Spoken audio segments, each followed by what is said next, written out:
From the beautiful Finger Lakes region of upstate New York, this is the Dental Lighthouse Podcast. We take questions from anyone in the dental profession and discuss what it takes to win not only in dentistry, but in life. Business, leadership, relationships, parenting, health and wellness, money management, nothing is off limits on the Dental Lighthouse Podcast. I'm Jason Tanoory, your host, and have over 20 years of experience to pull from. Learn from my mistakes and let me help you collapse time so you can become the best version of yourself.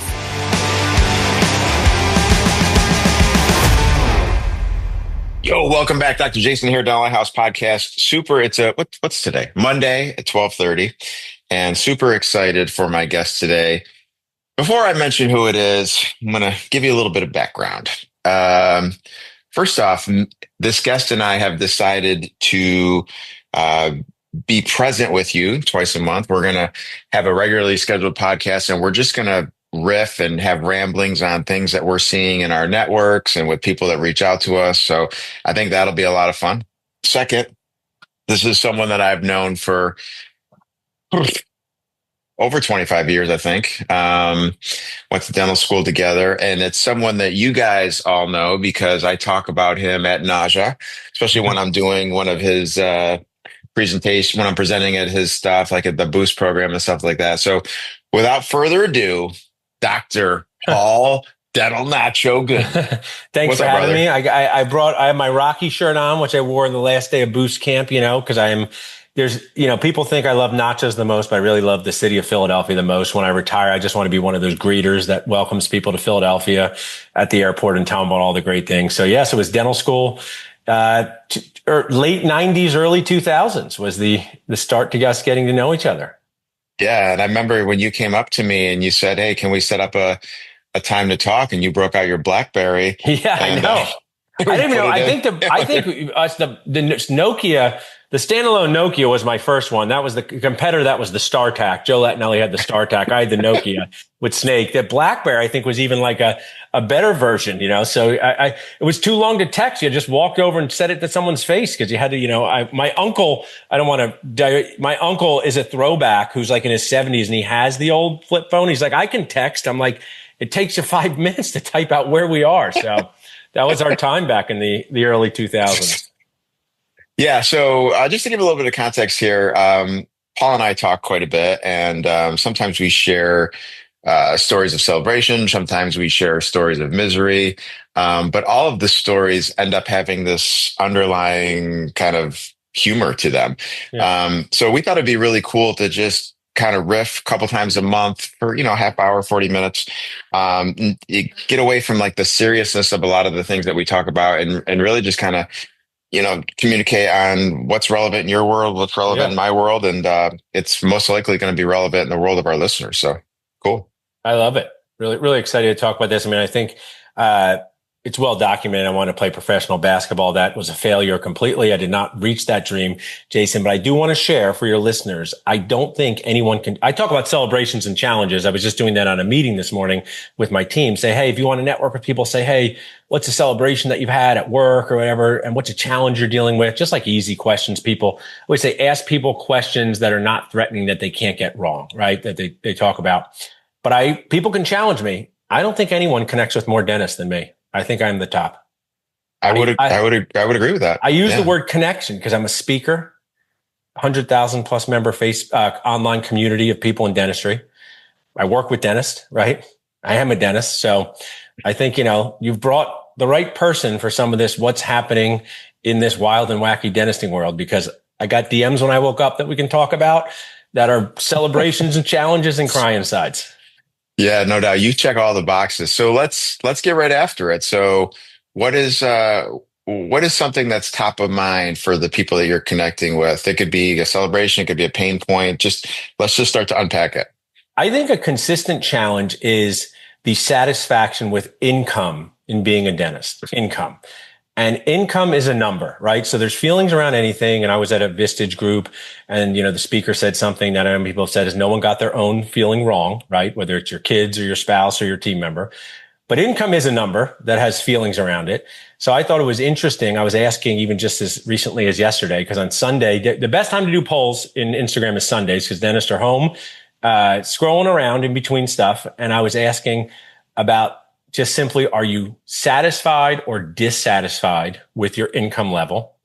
And then I was relating it to graduating before 2010 and after 2010, because I think there is what do you call it? A dichotomy of some dentists who have been dentists for over 25 years saying, why is everybody complaining? And then there's people who've graduated in the last few years saying, you do not have the context of what we're facing. And I found that, the dentists graduating after 2010 have expressed a dissatisfaction with the income that dentistry has brought to them. And I'm actually kind of surprised by it, because I'll authentically share. I was I'm son of a dentist, sadly passed away.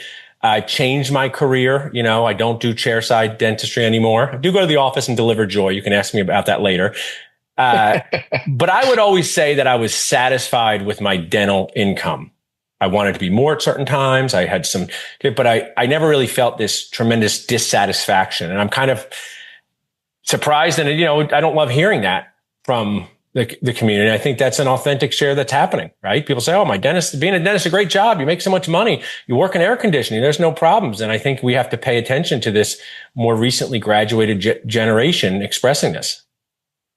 Yeah, I wonder if the dissatisfaction has to do more with the expense side of it than it does the income side of it, right? Because, it's well documented the debt loads that newer grads are coming out with, and the cost of living has gotten significant. I just saw something, I think it was on Facebook, that said just 5 years ago, like an $80,000 income 5 years ago is equivalent to 110,000 today. Yeah. The same buying power, right? That's crazy. That's inflation that people can really wrap their head around. So I wonder if it's a top line issue, or if there's no money left at the end of the month issue, because so much more of it is going out. So do you think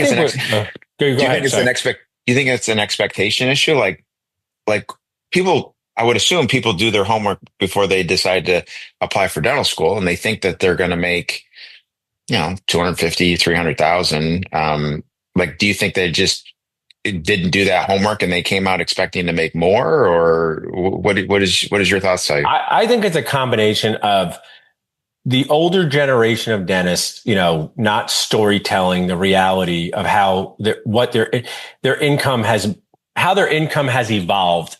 You talk to someone who's 52 and they don't really say, hey, back when I was 32 and I was paying off my practice note and doing all these different things, I had to figure out how to live, whether it was with my family, whether it's in these ways. I don't think they're deepening the understanding of how income works through a dentist's life. You talk to practice owners all the time through coaching, and I bet you they say, I thought I'd have more money owning a $1.5 million practice, right? And you may have to unpack adjacent term their expenses inside of that practice. And I think the same thing happens with income for associates and practice owners. Someone we know, Lincoln Harris, and he came to me in 2018. It was really transformative when he came to Philadelphia to meet me. I never met him. And he's like, nobody sees the middle part of your journey, right? And nobody wants to talk to you about the middle part of your journey. And I just think that can be as someone who runs a giant company who's grown like him, or it could just be simply a practice owner. So I think it's also explaining to newer dentists how income works in your life, right? And I've been through times where I thought, I can't believe there's no money left over. I've made so much of it. I was saying before, I was like, you talk with practice owners, I'm sure say this to you all the time. Hey, we're bringing in $1.6 million, Jason, but we just don't have as much left over at the end of the month as I thought there would be. And I think that's the mismanaged expectations. But then the other side of it is, I think there are dentists who are afraid to say that they're not making that 300 grand a year. And whether it's the volume of the practice that they're an associate at, whether it's the startup practice they took over. And I think that can really be a factor in their daily satisfaction with this career. And my goal is to just showcase it, right? It's not to say right or wrong, dentistry is good or bad. It's just that there's, 150,000 plus dentists out there, all with different stories. And, my community tells me the celebrations and the challenges on a daily basis of this. And I'm just sharing this. I do these surveys. I was actually surprised to see how many were dissatisfied, more than I thought. I thought I'd get more of a 50-50. Man, we could spend like a couple hours talking about this. I absolutely love this conversation. So here's where I'm at. Paul. And then I would love to get your perspective because I know a majority of the docs that I talk to are more established practice owners. They're, trying to scale multiple locations. And I know the majority of the docs you talk to are younger, maybe looking for their first or second associateship, maybe looking to purchase practice. And I just feel that our profession we have so much control over what we're able to do, but that choice comes with making decisions that you may not want to make. Like if you're in downtown Philadelphia in a high rise and it's a very saturated market, you could move to Scranton, right, and you could like be king there. But do you want to do that? I was just on a coaching call this morning, and towards the end of the call, the client who's got 4 practices in Houston, he's really struggling with associate retention. So we talked about, in my opinion, the things that the owner is responsible for when it comes to keeping an associate versus the things that the associate's responsible for, right? So I'm saying as an owner, I feel like I'm responsible for giving my docs enough new patients, giving them assistants that can support them, giving them the facilities to work in, giving them mentorship, identifying blind spots, stuff like that. Their responsibility is having a skill set that's going to allow them to treatment plan comprehensively. And their responsibility is getting the patient to say yes. So if they don't want to own their responsibilities, then you're just complaining. And I don't have any tolerance for someone that's going to just complain. Now, I know your survey doesn't, go down a rabbit hole, but I guess my follow-up question to the people that are dissatisfied is, are you going to do anything about it? Right. Or are we just going to kind of have a pity party?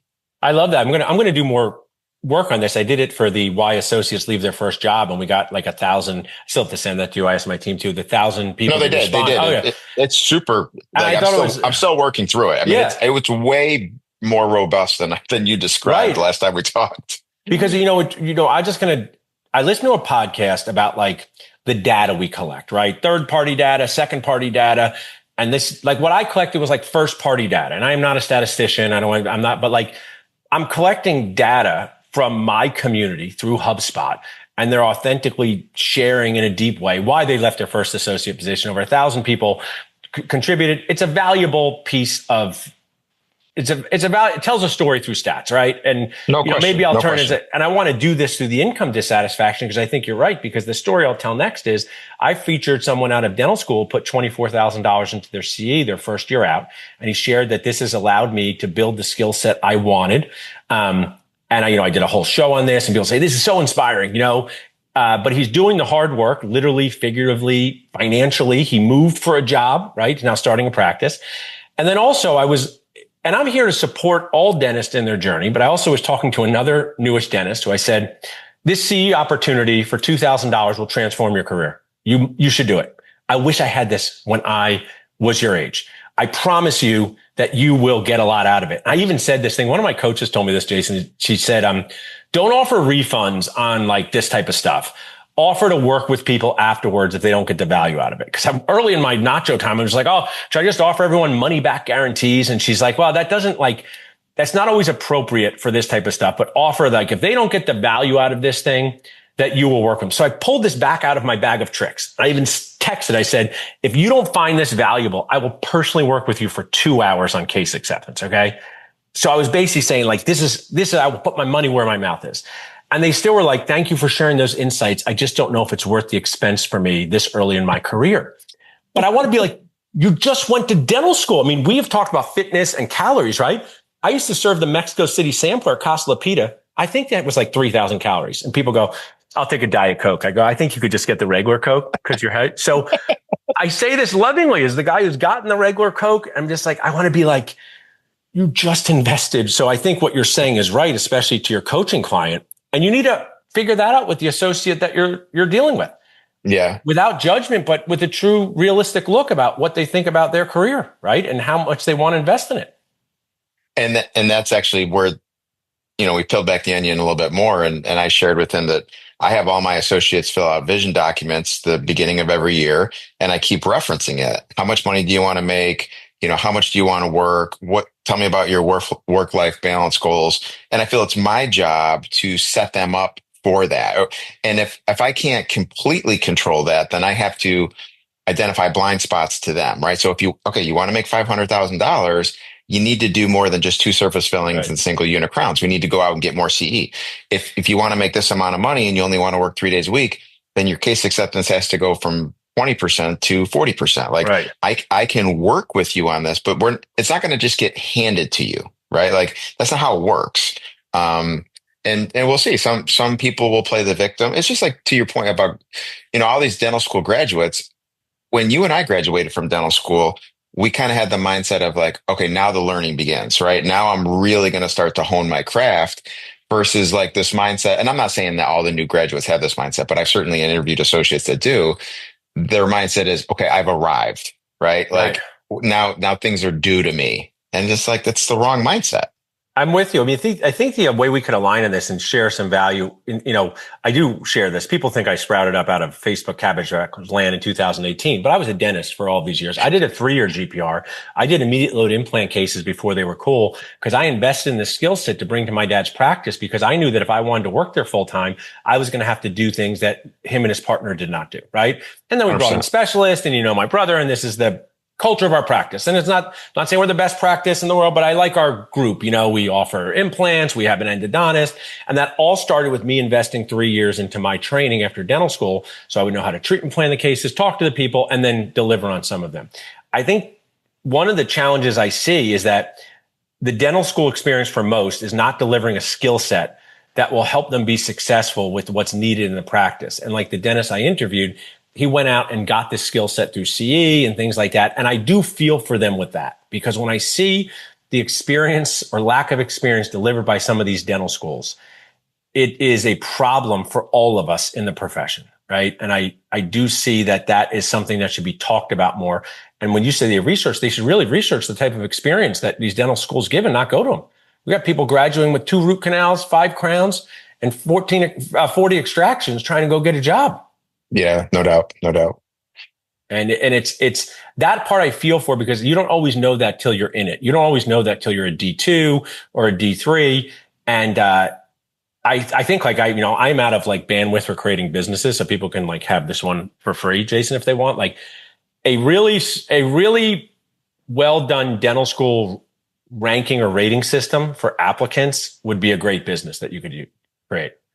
Yeah, what do you really get out of these schools? Not random stories from Facebook, not, Midwestern Arizona is great. I think it is great. They don't have specialty programs, but like if you go to Penn Dental School from 2028 to 2032, this is what you can expect. And if you want to become an orthodontist, this is probably a really good. But if you're looking to become a GP in a rural location, and like, even I remember this from Penn, every heart extraction went to the oral surgery department. Yeah. I learned my extractions in GPR, right? So yeah, 100%. Me too. AGD. So I'm not saying like, I'm not really yelling at Penn for it. I'm just saying that was the reality of going to Penn, right? I sat with a lot of endo grad students on my patients being like, great, I'm going to get this done, right? But if I look back, I wasn't getting a lot of root canal hands-on experience, but I never had the vision of doing all of my own endo. So it fit for me. Right. But, I don't know what you think of that, but I think that's an important part to this dissatisfaction because like you said is they're not delivering the procedures inside of their associate jobs to be able to deliver the income. And then you have owners like the one today that's probably stuck with not stuck with them, stuck in a situation where they're not sure what to do next with retaining them. Yeah. I love that idea. It's almost like like back when I was looking at colleges, even not dental school, like undergrads, like Newsweek magazines, like, well, Google the word magazine. So yeah. But Newsweek used to come out with these like top college like issues, and they were really cool because top 10 engineering schools, top 10 this, top 10 that, top 10 value, top 10 faith-based schools. So you at least had a little bit of clarity on what you were getting into. But to your point, like, can you imagine if like dental schools or the ADA published like readiness scores? Yeah, that'd be great. On these dental schools, like it would be a game changer. But the reality is that'll never happen. So all that being said, right? What would your advice be, Paul, for someone that owns the fact that they're dissatisfied with their income, but also owns the fact that they're in control of their own life? And what would you say they should, well, what are the 2 or 3 things that they should do within the next 6 months to try to change the trajectory of their income? I love this question. It's the same if they're dissatisfied with fitness, the same if there's that to heavily invest the time, energy, and money, right? I do believe that there's this myth, like if I pay for it, I'll just be good at the end, right? And it's time, energy, and money. It's blocking out the time, having the energy, and investing the money in some significant CE programs. And I'm just going to give an example from Busa, like Clinical Mastery, one of our sponsors, Nasi's program. If you do one of those programs, on the other side, you're going to become a better dentist if you put the time, energy into it as well. And it's really saying, hey, I'm here. I can't go back in time and get a better dental school experience, but I can move forward with purpose. And like I said, you've invested so much money in this career already. Maybe it's time to do the $10,000. And my own intern, who's just an amazing guy, Brandon Labe, there's actually companies, Jason, called Dr. Doc. There's, physicians started, which will lend you money for anything you want to do as a dentist with reasonable interest rates. So there's no, we could talk one day. I talk about with my team, what's the difference between an excuse and an explanation? They're cousins, right? They're cousins. So, there's no excuse / explanation, because if you want to take Clinical Mastery, just in this example, and it's $10,000, someone will actually give you the money to go do it. So right. You've removed excuses, and that's what I would do, and see how that creates more fulfillment. And then, you have way more associates than me. If one of your associates was doing that and reported back to you, you would think so much better of them. You'd probably put more time, pour more into them. Yeah. So it's funny that you referenced Clinical Mastery, because I have probably 5 or 6 associates that have specifically gone out to Clinical Mastery, multiple tiers of it. I was a COIS guy, so I don't quite understand the Mastery tiers, but they come back as raving fans, to kind of reference Ken Blanchard. Like, they cannot get enough of it. They're right. Drinking the Kool-Aid. And then again, we measure everything via data. You start to see their dentistry treatment plan go up. You start to see their case acceptance go up, because they teach a communication component there. But you're 100% right about, like, one of my coaches used to call it, like, I forget exactly what the phrase was, but it was like second order investment, right? So it's one thing to buy the book on Amazon, right? So, okay, I made the investment of buying the book, but now you got to invest a shit ton of time in reading it. Right. So, like, a lot of people will just make that primary investment being like, okay, check the box, I've done the work. But to your point, you can't just go to the event and just kind of sit there and scroll Instagram during the lecture. Like, you have to pay for the event, the initial investment. And then, to your point, like, invest in actually paying attention, listening, and figuring out, how can I incorporate this on Monday morning? And if associates could do that, I don't want to sound like I'm talking out my behind here, but it's going to change the trajectory of your professional career. And you can take it anywhere with you. One of the things is, I share this, because we had our niece for over her basketball camp. She's the best. It's like being an uncle is like the fun job, I think, and when you're an associate, like, learn in these environments where you can figure out what you want to do next. You might partner with the practice, you might buy your own practice, but you get to take those skills with you forever, wherever you go. And I will say, as the older dentist on this call, us, like, we didn't have this when we were new dentists. Or, like, there was no, like, I went to the Greater New York Dental Meeting. Panky was kind of a thing. So they have this at their fingertips. And I get it. I understand why it's scary to invest $10,000 more. But it's one of those things where that's how you can get out of your debt, by investing in good debt and enjoying your career more. And I made this suggestion, and I got kind of flame for it. So someone said, I want to learn to place implants, right? I want to learn to place implants. I love implants. And I said, here's what you should do. And let's just say it's my associate who wants to do it. I would say, hey, Dr. S, can you treatment plan and refer like 20 implants to our in-office specialist or an outside specialist? Before you invest money in doing it, could you at least just talk to them and see how your case acceptance goes? And then let them place the implant. And then when you come back from this course, you will be ready to get people to do it, right? People go, no, that's terrible advice. Just take the course and figure out later. I said, well, that's not the right sequence either. Right. Like people want to learn sleep apnea. I feel, Jason, I'll share this in a call. I think it's fairly uncomfortable to talk to people about if they have sleep apnea or not. Do you agree? As a person, it's a little awkward. Yeah. Okay. I would agree with that.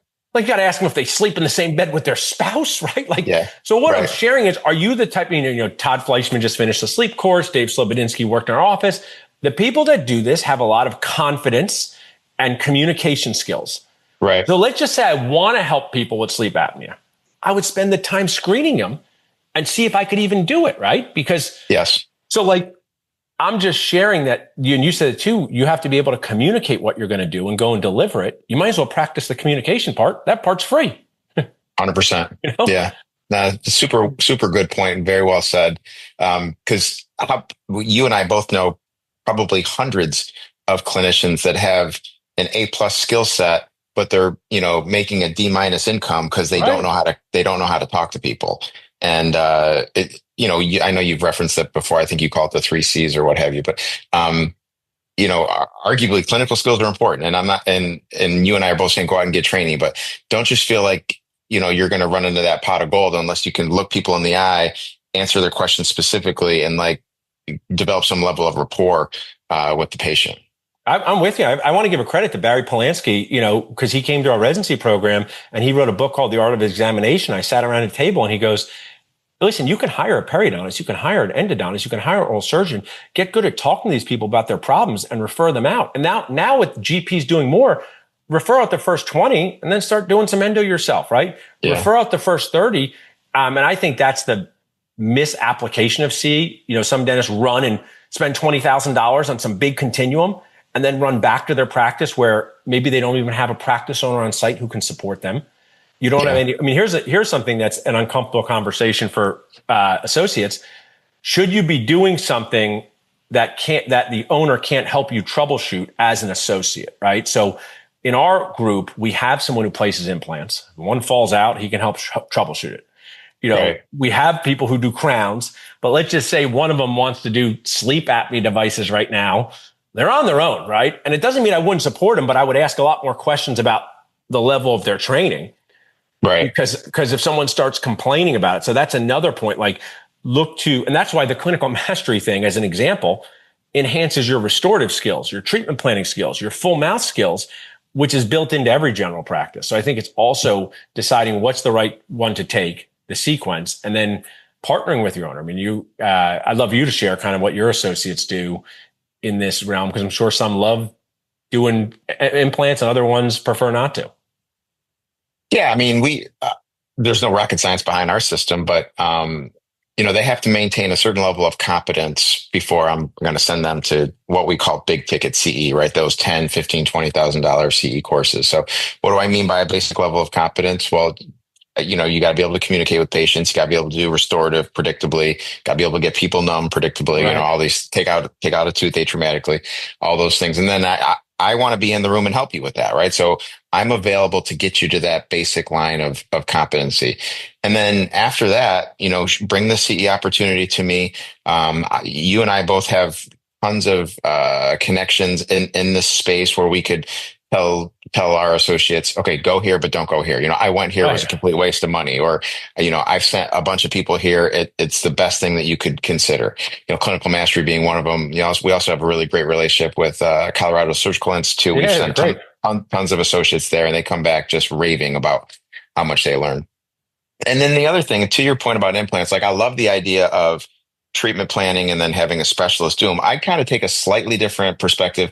I say, well, let's place 3 or 4 together, right? And you might get in there and be like, I don't want to do this, right? And I don't want you to take a $15,000 course and then you're like, oh, this is not what I want. So I'll hold your hand. I'll place 4 or 5 with you, lower molars, upper premolars, pretty bread and butter cases, straightforward cases, big ridges. And then if you're like, wow, I love this, then I know that, I can send you there and the investment's going to be worth it. But, these people that go to these ortho's another one, right? Like I've signed people up for these big time ortho continuums. Halfway through, they're like, I'm thinking of dropping out. I'm like, whoa, what? They're like, I'm not really into it. I'm like, you invested. That's why it's like they don't know how to, it's actually kind of, we can, like, it's like treatment planning your own career and they don't know how to be in charge of it. It's like they've misdiagnosed their own career treatment plan, which is crazy. That's a good way to say it. Yeah. Yes. And also I say this with care for our dentist people. It's not like I haven't done it, but like you're putting in all this time, energy, and effort, right? And you can't be like, well, I don't want to do it halfway through anymore, because then you're going to be back stuck with the same lack of skills. Yeah. And I think it kind of goes back to the beginning of the conversation about income dissatisfaction. You can't do something just for the money. It doesn't matter anything in life. You're not going to want, especially dentistry. It's full contact arts and crafts on people that don't want to be there, right? So Right.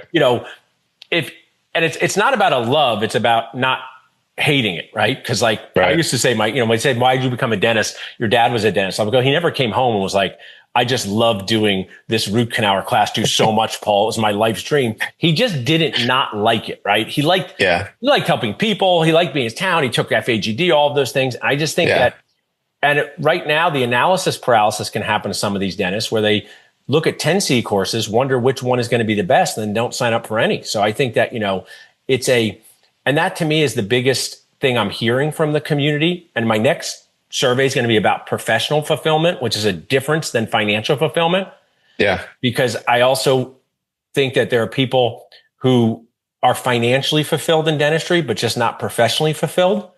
Yes. Because it could be monotonous to make those same dental donuts all day long. 100%. 100%.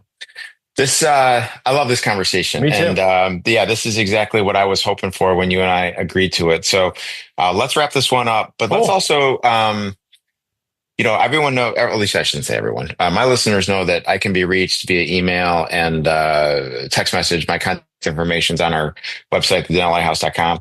Reach out to me and let me know what you want Paul and I to riff on, and let me know what you want Paul's next survey to be about. And then we'll kind of come back with those results. Paul, is there an easy way? I know the whole world basically knows how to get a hold of you, but for those of them that have been living under a rock, what's the best way to reach out to you and make a suggestion as to what you and I can riff about next time we're on? Awesome. Love this conversation opportunity. Dentalnachos.com, dentistjobconnect.com, still the easiest. People can just go to the URL, submit a question to me, see what we have going on. I would love that. Yeah, I think it'd be fun to just kind of see what people want us to riff about and then go from there. Awesome job, brother. Ladies and gentlemen, Dr. Paul Goodman. Thank you. That wraps up another episode of the Dental Lighthouse Podcast. You have a choice today. Choose to be a lighthouse. Lighthouses are powerful and steadfast. They are beacons of light for others to reference when life gets turbulent. Go out into the world today and become a lighthouse for someone. Give more than you get. True joy comes from serving others. Start today. I'm Jason Tanoory, your host. Thank you for listening to the Dental Lighthouse Podcast. For more information, podcast show notes, or links to anything that we have discussed today, please check out our website, thedentallighthouse.com. We would love to hear from you. If you would like to get on the show, please email us at podcast@thedentallighthouse.com.